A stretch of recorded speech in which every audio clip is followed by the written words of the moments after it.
Dr. Friedman, how do we persuade those who are recipients of these vast numbers of computerized checks from the federal government that their interests also are in danger? Well, let's ask ourselves first, who are the recipients? Because the recipients are you and me, and not merely people you may think of. The great fear of people who feared public democracy was that the have-nots would get together against the haves. In my opinion, that fear has been a false one. The problem is not that the bottom 51% get together against the top 49.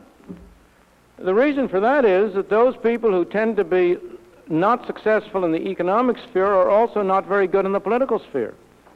What we have is that the coalition that forms is a middle. You eliminate the 10% at the top because their votes are less important than the money you can get from them by taxation.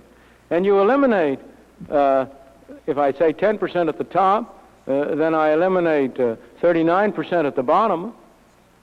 And it's that middle group of 51% that forms the effective political coalition. So almost every governmental measure undertaken in the name of helping the poor turns out to confer benefits on middle-income people. So let's for a moment be careful about who are the recipients. How do we persuade them? I don't think we have too much of a trouble persuading most of them. I think most of us believe we're not getting our money's worth.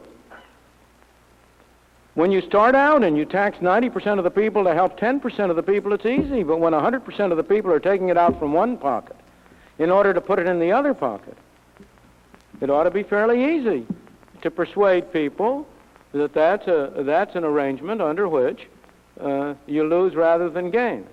So I don't believe frankly, I really don't believe your problem is the basic problem. I think the basic problem is a much more basic philosophical problem.